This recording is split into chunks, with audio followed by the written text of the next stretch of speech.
오늘은 전통의 구속이라는 제목으로 하나님의 말씀 함께 나누고 기도하도록 하겠습니다. 오늘 본문은 이 전통에 관한 말씀입니다. 과거로부터 이렇게 전해져 내려온 것을 전통이라고 부릅니다. 인간의 모든 삶은 이 전통과 밀접한 관련이 있습니다. 가정에도 나름대로의 전통이 있고, 사회나 국가에도 전통이 있고, 또 교회에도 전통이 있습니다. 중요한 것은 이 전통도 구속을 받아야 된다라는 겁니다. 이 구속은 영어로 redemption이라고 하는데, 무언가를 값을 지불하고 되찾는 것을 말합니다. 안 좋은 상태에 있는 것을 되찾는 겁니다. 예수님께서 십자가 죽음이라는 비싼 값을 치르고 우리를 구속해 주셨습니다. 사도 바울이 에베소서 보시면 시간을 구속해라 이런 말을 합니다. 그러니까 때를 아끼라, 시간을 아끼라, 이 때가 악하니라. 이 시간을 아끼란 말이 구속하란 말입니다. 근데 이 시간뿐 아니라 전통도 구속을 받아야 됩니다. 오늘 본문 보시면 우리가 어떻게 이제 전통을 구속할 수 있을지 우리가 알 수 있습니다. 세 부분으로 나눠서 오늘 본문 살필 텐데, 첫 번째 전통의 필요성, 두 번째 전통의 위험성, 세 번째 전통의 구속입니다. 먼저 전통의 필요성을 보겠습니다. 우리에게는 전통이 꼭 필요합니다. 우리 예수님께서도 전통이 필요하다는 것 잘 알고 계셨고, 또 전통 존중하셨습니다. 예수님께서 비난하시는 것은 장로의 전통을 악용하는 것이지 전통 자체를 비난하시는 게 아닙니다.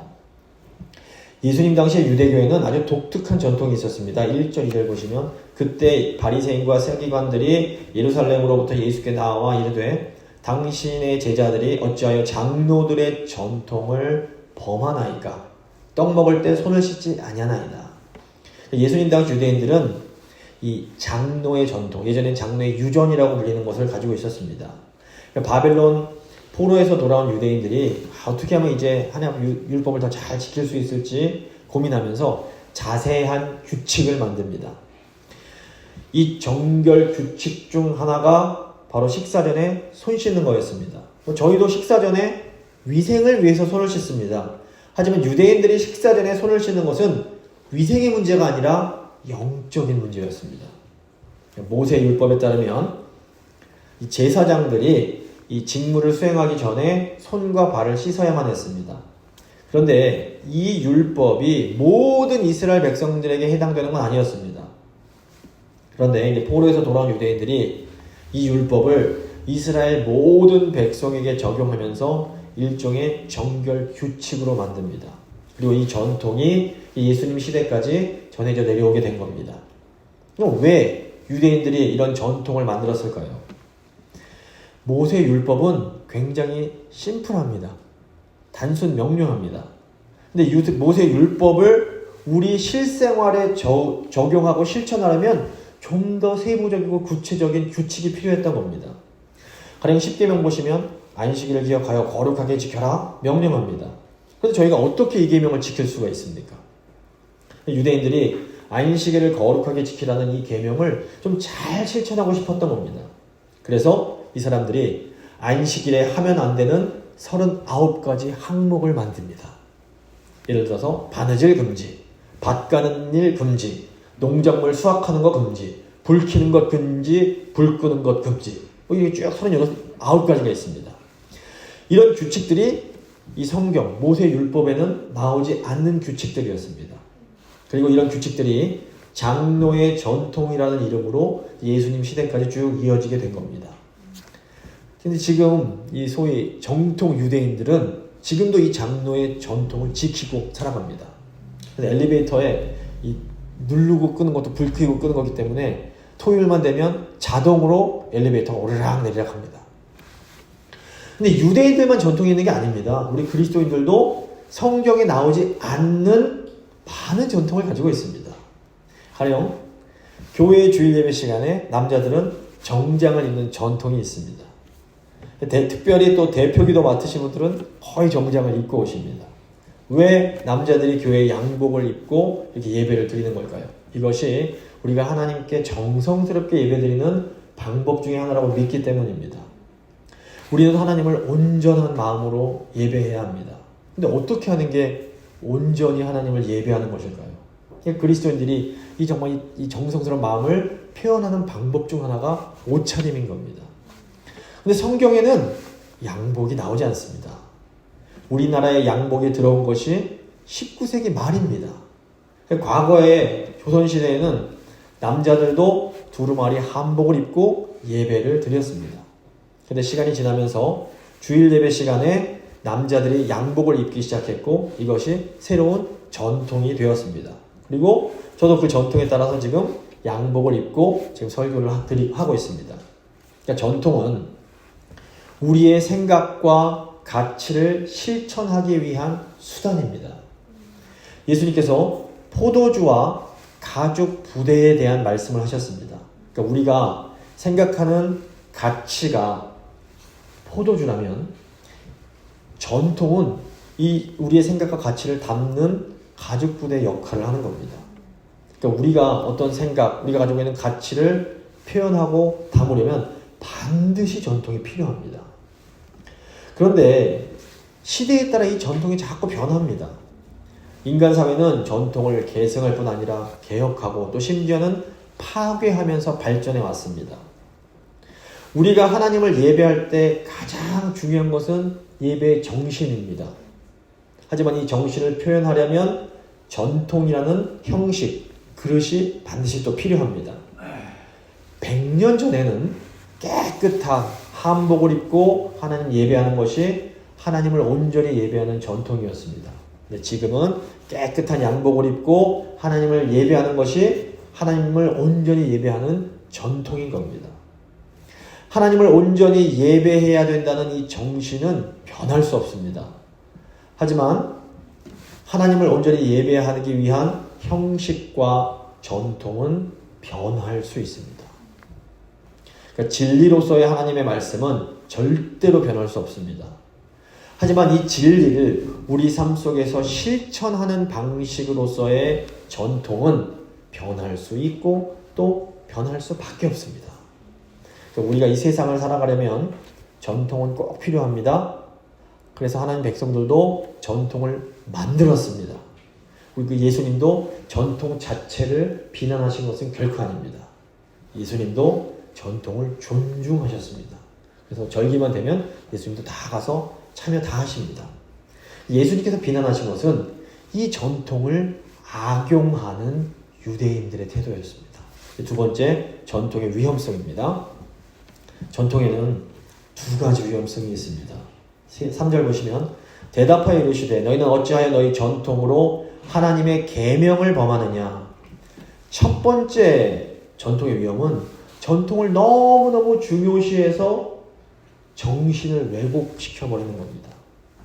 전통이 중요합니다. 전통이라는 그릇이 없으면 정신을 담을 수 없습니다. 그런데 이 그릇을, 전통을 너무 중요시하게 여기다 보면 그 안에 담긴 정신이 변질될 수가 있습니다. 제가 10대 시절에 한국에서 들었던 얘기입니다. 한 고등학생이 자기 친한 친구에게 이제 전도를 하려고 했습니다. 교회를 데리고 오려고 하는 겁니다. 이제 이 학생이 이 친구에게 얘야, 교회는 하나님을 만나는 곳이야. 그러니까 예배 드릴 때 네가 가지고 있는 것 중에서 제일 좋은 옷을 입고 와야 돼. 근데 당시 고등학생들이 최고로 여기는 옷이 뭐였냐면 나이키 추리닝이었습니다. 이 친구가 정말 제일 아끼는, 잘 입지 않는 좋은 나이키 추리닝을 딱 입고 교회로 가는 겁니다. 그 친구가 딱 예배당에 들어가는데 그 교회 남자 집사님이 그 친구가 쫄래쫄래 추리닝 입고 오는 걸 보는 겁니다. 버럭 화를 내면서 어디 예배 드리러 오는데 이 추리닝 쪽을 입고 오냐고 화를 내셨습니다. 이 친구가 자기는 최선 다했는데 화가 나서 집으로 돌아가 버리면서 내가 다시는 교회 오나 봐라 하면서 돌아갔던 겁니다. 이 집사님의 잘못이 뭡니까? 전통을 너무 중요하게 생각하다 보니까 정작 더 중요한 율법의 정신을 망각해버린 겁니다. 율법의 정신이 무엇입니까?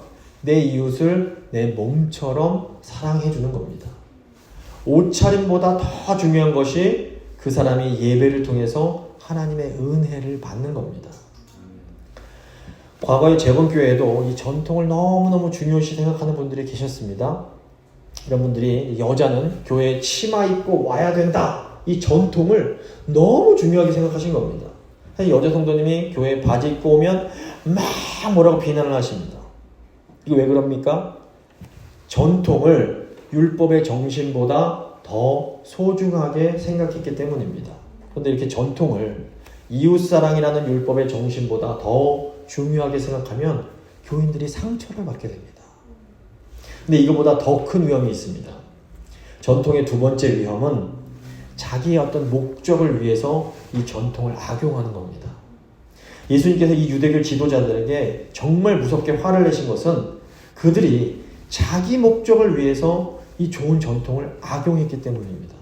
4절부터 6절 보시면 하나님이 이르셨으되 너의 부모를 공경하라 하시고 또 아버지나 어머니를 비방하는 자는 반드시 죽임을 당하리라 하셨거늘 너는 이르되 누구든지 아버지에게나 어머니에게 말하기를 내가 드려 유익하게 할 것이 하나님께 드림이 되었다 하기만 하면 그 부모를 공경할 것이 없다 하여 너희의 전통으로 하나님의 말씀을 폐하는도다. 이 장로의 전통 중에 고르반이라는 게 있었습니다. 고르반. 이 고르반은 하나님께 드린다 뭐 이런 뜻으로 일종의 맹세문이었습니다.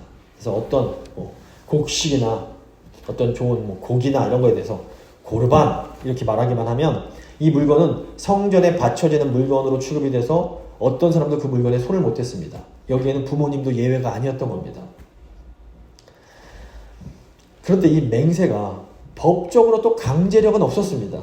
그래서 고르반이라고 해도 꼭 성전에 바치지 않아도 되는 겁니다. 고르반 해놓고 자기 집에 놔둬도 되는 겁니다. 유대인들이 이 부모님을 공경하는 의무를 하지 않으려고 이 전통을 악용했습니다. 근데 이것은 전통을 악용해서 하나님의 율법, 하나님의 말씀을 깨트리는 일이었던 겁니다. 예수님은 유대인들이 자기들의 악한 목적을 위해서 이 장로의 전통을 악용하는 것에 화를 내시는 겁니다. 제가 어릴 적에 이 라디오에서 들은 아주 인상 깊은 설교가 있었습니다. 벌써 오래전입니다. 어떤 교회가 있는데 그 교회에는 이 여자 성도님들이 봉사를 너무너무 열심히 하는 교회였답니다. 뭐 주일뿐 아니라 뭐 주중에는 계속 나와서 봉사를 하는 겁니다. 그래서 이 교회 담임 목사님이 교회 봉사 열심히 하는 이런 집사님, 권사님 가정을 알리지 않고 불시에 방문을 하는 겁니다. 그래서 설거지 잘 되어 있는지 냉장고 열어보시면서 청소 깨끗하게 해놨는지 검사하는 겁니다. 그리고 뭐 설거지 안 되어 있고 뭐 청소 안 되어 있으면 그 여자 성도 교회 봉사 금지, 한 달 동안 금지시키는 겁니다. 예배만 나오고 봉사 일치하지 못하게 하는 겁니다. 어떻게 됐을까요? 그 뜻이 이유가 뭐냐면 교회 봉사하는 거 핑계대서 집안 잘 돌보지 못하는 것 하나님 뜻 아니다 이거였습니다. 결국 어떤 일이 일어나냐면 교회 다니지 않던 남편들이 그 목사님한테 감사하는 마음으로 교회를 다니기 시작했답니다. 물론 이 얘기는 부부가 맞벌이 하기 이전에 아주 옛날 얘기입니다. 그런데 그 원리는 여전히 유효합니다. 교회 핑계를 대고 우리가 해야 될 책임을 소홀히 하는 것은 절대로 하나님 뜻이 아닙니다.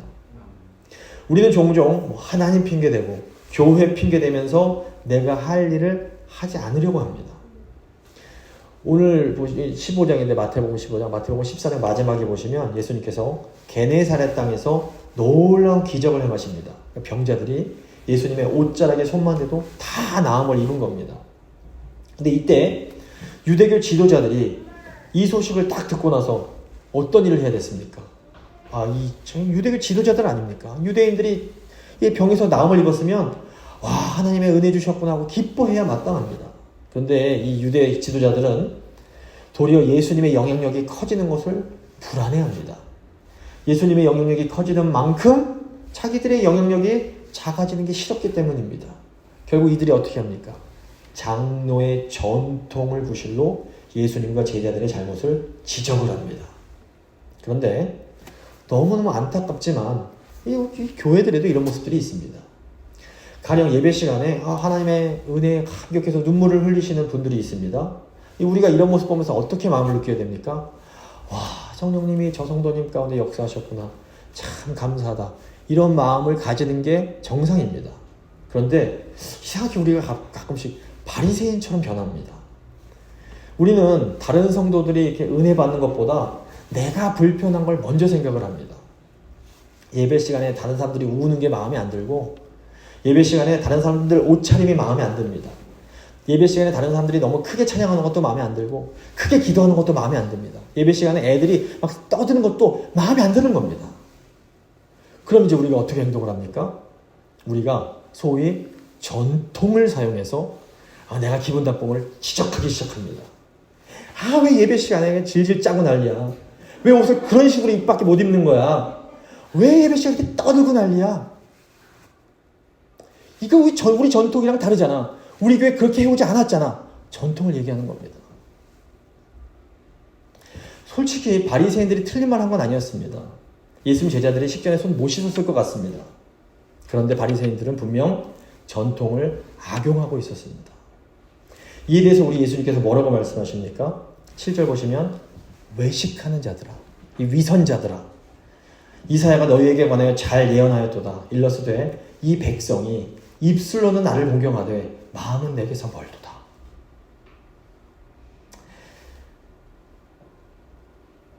사람의 계명으로 교훈을 삼아 가르치니 나를 헛되이 경배하는도다. 예수님께서는 이 바리새인들에게 너무너무 무서운 말씀을 하고 계십니다. 이렇게 전통을 잘못 사용하는 사람들은 입으로는 하나님을 사랑한다고 하지만 사실 그 마음은 하나님의 마음에서 멀다고 말씀하시는 겁니다. 하나님 말씀이 뭡니까? 하나님은 우리가 하나님의 사랑과 은혜를 경험하기 원하십니다. 하나님 마음을 가진 사람은 다른 성도가 어떻게 하면 하나님의 은혜와 사랑을 경험할 수 있을까? 이거를 어떻게 하면 좀 그분들을 도와드릴 수 있을까? 이걸 생각합니다. 이런 분들은 자기 잘못, 자기 부족함에 대해서는 엄격하지만 다른 분들의 연약함, 부족함에 대해서는 한없이 관대합니다. 하나님의 마음을 가진 사람은 다른 사람들의 연약함을 함부로 비난하거나 비판하지 않습니다. 10절 보시면 무리를 불러 이르시되 듣고 깨달으라. 입으로 들어가는 것이 사람을 더럽게 하는 것이 아니라 입에서 나오는 그것이 사람을 더럽게 하는 것이라. 예수님께서 정말 중요한 것은 형식이 아니라 내용이라고 말씀하십니다. 전통의 형식이 아니라 그 전통의 내용, 그 율법의 정신이 중요하다라는 겁니다. 그러니까 하나님께는 우리가 하나님을 사랑하고 또 우리 이웃을, 우리 교인들, 우리 가족들을 사랑하는 것이 가장 중요합니다. 12절 보시면 이 제자들이 나와 이르되, 바리새인들이 이 말씀을 듣고 찔림이 된 줄 아시나이까? 예수께서 대답하여 이르시되 심은 것마다 내 하늘 아버지께서 심지 않으신 것은 뽑힐 것이니 그냥 두라. 그들은 맹인이 되어 맹인을 인도하는 자로다. 만일 맹인이 맹인을 인도하면 둘 다 구덩이에 빠지리라. 제자들은 예수님이 너무 심하게, 너무 세게, 너무 공격적으로 말씀하시는 건 아닌가 염려가 됩니다. 예수님께서 너무 단호하십니다. 예수님 말씀 듣고 깨닫지 못하는 사람은 영적인 맹이다 말씀하시는 겁니다. 저희 재건교회는 하나님의 말씀을 너무 소중하게 생각하고 이 예배를 아주 거룩하게 여기는 보수적인 교회입니다. 보수적이고 정통적인 교회는 하나님 앞에서 지켜야 할 것들을 잘 지키는 아주 강한 그런 강점과 좋은 전통을 가지고 있습니다. 이건 너무 귀하고 아름다운 겁니다. 저는 재건교회 목사로서 재건교회가 하나님 앞에 온전히 예배하는 이런 좋은 전통 갖고 있는 거 너무너무 소중하게 생각하고 정말 아름답다고 생각합니다. 그런데 우리의 강점이 우리의 약점이 되기 쉽습니다. 이 보수적인 교회일수록 비판적이 되기 쉽습니다.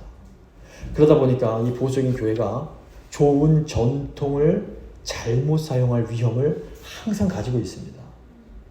우리 재건교회 성도님들은 오늘 말씀 들으시면서 좀 마음에 찔리셨을 수 있습니다. 저도 솔직히 이제 이번 주에 이 본문 말씀 준비하면서 이게 너무너무 어려웠습니다. 혹시 이 본문 설교하면 우리 교인들 중에서 상처받고 가슴 아프신 분들 계시면 어떡하지? 걱정이 많이 됐습니다. 근데 오늘 본문 보시면 예수님이 너무너무 단호하게 말씀하고 계십니다. 15절부터 20절입니다. 베드로가 대답하여 이르되 이 비유를 우리에게 설명하여 주옵소서. 예수께서 이르시되 너희도 아직 깨달음이 없느냐? 입으로 들어가는 모든 것은 배로 들어가서 뒤로 내버려지는 줄 알지 못하느냐? 입에서 나오는 것들은 마음에서 나오나니 이것이야말로 사람을 더럽게 하느니라. 마음에서 나오는 것은 악한 생각과 살인과 간음과 음란과 도둑질과 거짓 증언과 비방이니 이런 것들이 사람을 더럽게 하는 것이요 씻지 않은 손으로 먹는 것은 사람을 더럽게 하지 못하느니라. 예수님은 눈에 보이는 어떤 전통의 형식이 아니라 율법의 본질, 말씀의 본질에 집중하라고 말씀하십니다. 예수님께서 이렇게 뭔가를 강하고 단호하게 말씀하실 때는 거기엔 이유가 있는 겁니다. 우리가 마음의 찔림을 가지고 하나님 앞으로 나아가서 회개하면 우리는 하나님 앞에서 아름다운 모습으로 변화될 수 있습니다. 그리고 정말 하나님께서 원하시는 풍성한 삶을 살아갈 수 있게 됩니다. 이것이 예수님께서 우리에게 그토록 강하게 세게 말씀하시는 이유입니다. 예수님은 우리가 잘못된 것에서 돌이켜서 회개하고 돌아와 참된 은혜와 복을 받기 원하십니다. 근데 우리가 마음이 좀 상한다고 뒤로 물러가는 것은 하나님께서 복 주시려고 하는 거, 이거를 기회를 포기하는 것과 같습니다. 하나님이 오늘 우리에게 이 말씀 통해서 주시고자 하시는 것이 뭘까요? 하나님께서는 우리가 상한 마음을 가지고 주님 앞으로 나와서 우리의 전통을 구속하기를 원하십니다. 이제 마지막 세 번째, 전통의 구속입니다. 그렇다면 우리의 전통이 어떻게 구속을 받을 수가 있을까요? 사실 예수님 때뿐만 아니라 그 2000년 기독교 역사 동안에 전통에 인해서 계속해서 갈등이 있었습니다. 그러니까 율법의 정신, 하나님의 말씀은 변하지 않지만 그 정신을 담는 형식이, 그릇은 계속해서 변할 수밖에 없기 때문입니다. 자, 오늘 본문의 상황을 21세기의 상황에 적용해보면 어떻게 될까요? 예수님의 제자들이 예배 시간에 성경책이 아니라 핸드폰을 들고 성경을 읽는 겁니다. 그럼 바리새인들이 와서 예수님께 질문합니다. 왜 당신 제자들은 성경책으로 성경 읽지 않고 핸드폰으로 말씀 읽습니까? 이렇게 따질 겁니다. 보시면 요즘 젊은 사람들은 성경책 대신 핸드폰 하나 달랑 교회에 들고 오는 경우가 많습니다. 사실 핸드폰 보면 한글 성경뿐 아니라 영어 성경도 있고 히브리어 성경, 헬라어 성경 다 찾을 수 있습니다. 찬송가까지 다 나옵니다. 사실 저도 종종 핸드폰으로 성경을 찾아봅니다. 그런데 저도 이제 옛날 좀 그게 있어서 예배 시간에는 그래도 성경책을 보는 게 더 마음이 편안합니다. 아마 저보다 더 어른들은 이 핸드폰으로 예배 시간에 성경 읽는 거 더 불편하실 겁니다. 그런데 우리 젊은 세대 같은 경우에는 핸드폰으로 성경 읽는 게 너무너무 편하고 자연스러운 겁니다. 근데 자, 이것이 진리의 문제일까요? 아니면 전통의 문제일까요? 진리는 하나님의 말씀을 사랑하고 그 말씀을 읽고 내 마음에 넣는 겁니다. 전통은 이 진리를 어떻게 실천할까의 문제입니다. 성경책으로 읽느냐 핸드폰으로 읽느냐는 진리가 아닌 전통의 문제, 방법의 문제입니다. 그런데 그렇다고 다 괜찮냐? 또 그건 아닙니다. 전통의 문제에 어떤 고정된 하나의 정답은 없습니다. 어른들은 또 어른대로 맞으시고 청년들은 또 청년대로 또 맞을 수가 있는 겁니다. 그런데 우리가 그럼 어떻게 이 성경에서 전통을 구속해야 할지에 대한 방향을 우리가 찾을 수가 있습니다. 고린도전서 8장 보시면 고린도 교회에서 우상에게 바쳐진 고기를 먹는 문제로 논쟁이 일어납니다. 고린도란 도시가 해양 도시였습니다. 그리고 12개가 넘는 우상 신전들이 있었습니다. 많은 뱃사람들이 신전에 고기를 바치고 이 여자 사제들과 성적으로 문란한 그런 예배를 드렸습니다. 그리고 이 고기를 많이 바치니까 이 제사에 사용됐던 고기들이 다시 다 시장으로 팔리게 된 겁니다. 그래서 신제들 사이에서는 이거 시장에 나온 고기가 이게 우상에 섬긴 고기일 수 있는데 이걸 먹어도 되느냐 안 되느냐를 놓고 막 논쟁이 벌어졌던 겁니다. 믿음이 강한 사람들은 고기 먹어도 돼 생각했습니다. 원래 모든 음식이 다 하나님일 거고 우상은 원래 없는 건데 우리가 고기 먹을 게 무슨 상관이야 이런 생각을 했습니다.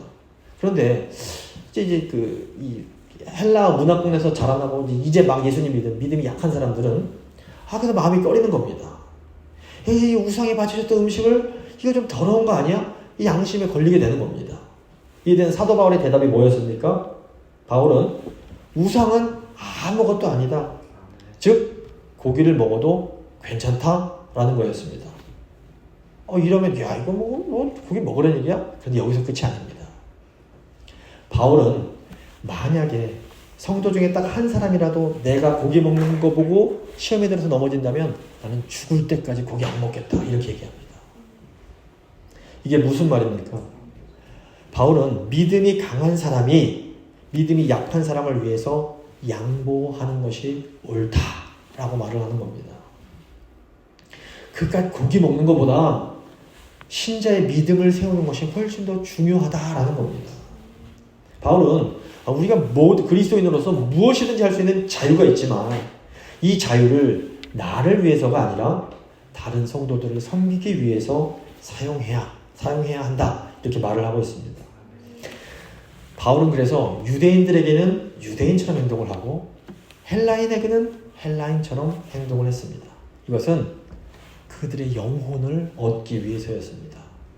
우리가 전통을 구속하려면 이 바울의 태도가 필요합니다. 다른 성도들의 믿음을 세우는 것, 그것이 언제나 전통보다 앞서야 됩니다. 물론 우리가 진리의 문제에 있어서는 타협할 수 없습니다. 우상 숭배나 이단 같은 문제는 절대 타협하면 안 됩니다. 하지만 진리를 실천하는 방법으로서의 전통은 좀 유연하게 접근해야 됩니다. 제 얘기가 아니라 사도행전 15장 보시면 초대교회 성도들도 똑같이 이 원리를 잘 적용을 합니다. 유대교 신자들이 유대교에서 기독교가 된 신자들이 이제 막 믿은 이방인 신자들에게 유대교의 그런 엄격한 전통의 기준을 강요하지 않습니다. 그냥 나 자신에게 엄격한 기준 적용하는 거 이거 괜찮습니다. 하지만 다른 사람들에게 나의 기준을 지키라고 요구해서는 안 되는 겁니다. 도리어 우리는 다른 사람을 이해하고 용납하려고 노력해야 됩니다. 근데 문제는 나와 다른 행동, 나와 다른 그런 전통을 받아들이고 용납하는 게 너무너무 힘들다는 겁니다. 어른들은 훨씬 더 힘드십니다. 나와 다른 모습을 수용하는 것은 이게 십자가를 지는 것과 같습니다. 근데 예수님이 우리를 위해서 십자가 지신 것처럼 나도 다른 이들을 위해서 이 십자가를 져야 되는 겁니다. 이것이 우리가 전통을 구속할 수 있는 방법입니다. 근데 우리 힘만으로는 이게 안 됩니다. 우리가 전통을 구속하려면 우리가 먼저 예수님의 은혜를 생각해야 됩니다. 사실 하나님의 기준, 하나님께 엄격한 기준을 만족시킬 수 있는 사람은 아무도 없습니다. 근데 예수님께서 먼저 우리를 이 모습 이대로 받아주셨습니다. 1만 달란트 용서받은 종의 비유가 우리에게 알려주는 것이 이겁니다. 네가 엄청난 용서를 먼저 받았으니 너도 이제 다른 사람을 용서하고 용납해 주라는 겁니다. 그러니까 우리가 다른 사람을 용납하려면 먼저 나를 용납해 주신 예수님의 은혜를 생각해야 됩니다. 예수님이 이 부족한 나를 받아주신 것처럼 나도 부족한 다른 사람들을 받아줄 때 그곳에 하나님의 나라가 임하게 됩니다. 이 세상 보십시오. 이 세상은 강한 사람이 약한 사람을 지배하고 군림합니다. 그래서 이 세상에서는 강자가 자기의 전통, 자기의 기준을 약자에게 강요합니다. 내 말 들어. 근데 하나님 나라는 반대입니다. 예수님이 먼저 제자들의 발을 씻어주십니다. 이것은 당시 전통에 완전히 반대되는 거였습니다. 어떻게 주인이 종의, 스승이 제자의 발을 씻습니까? 하나님의 나라에서는 강하고 높은 사람, 어른들이 약하고 낮은 사람, 아이들을 사랑으로 섬깁니다. 교회는 믿음이 더 좋고 더 성숙한 분들이 믿음이 더 약하고 어린 사람들을 섬기고 기다려줘야 됩니다. 우상 숭배나 이단 같은 그런 끔찍한 죄에 대해서는 타협할 수 없습니다. 하지만 다른 성도들의 연약함, 부족함에 대해서는 계속해서 참고 기다려주고 잘할 수 있을 거라고 격려를 해주셔야 되는 겁니다. 근데 우리가 오직 예수님의 은혜로 충만할 때에만 이것을 또 할 수가 있습니다. 말씀을 마무리 짓도록 하겠습니다. 우리가 이 세상을 살아갈 때에는 전통이 꼭 필요합니다. 우리에게도 좋은 전통이 있습니다. 그런데 이 전통이 또 악용될 위험이 있습니다. 그렇기 때문에 우리의 전통은 하나님의 은혜로 구속을 받아야 됩니다. 예수님의 은혜로 충만해서 다른 사람을 용납하고 믿음으로 세워가는 우리 모두가 될 수 있기를 간절히 소망합니다. 잠시 믿음의 기도 드리십니다.